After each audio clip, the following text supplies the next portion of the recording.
Migrants disparus dans la Manche, la difficile identification des victimes. Après le naufrage d'une embarcation ayant fait 27 morts, le fonctionnement des instituts médico-légaux complique le travail d'identification des naufragés. Elle avait 24, s'appelait Mariam Nouri, était d'origine kurde et tentait de rejoindre son fiancé au Royaume-Uni. Après le naufrage d'une embarcation de migrants ayant fait 27 morts dans la Manche mercredi 24 novembre, la jeune femme est la seule victime actuellement identifiée. Car 5 jours après ce drame, les conditions dans lesquelles il s'est déroulé, mais aussi le fonctionnement des institutions médicales françaises, compliquent le travail d'identification des victimes.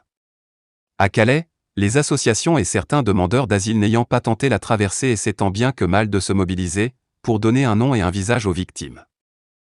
Mobilisation des migrants coincés à Calais. Dans le camp de Grande-Synthe, les équipes de BFM TV ont pu rencontrer Ahmed, sans nouvelles de son cousin d'origine kurde irakienne depuis mercredi. Pour potentiellement identifier sa dépouille, il dispose uniquement de quelques photos du jeune homme, qu'il fait défiler sur son écran de téléphone. Mon cousin est venu en Europe. Il a essayé d'aller en Angleterre. Maintenant, la famille pense qu'il est peut-être mort, déclare-t-il. Dans le camp, plusieurs migrants tentent difficilement de venir en aide à ceux pensant avoir perdu un proche dans le drame. À leur côté, des groupes associatifs et de militants basés à Calais tentent de prêter main forte. Depuis 2017, ils se sont baptisés le groupe d'essai et se mobilisent pour éviter aux victimes un enterrement sous X. Mais face à l'ampleur de la tâche, ils se retrouvent démunis.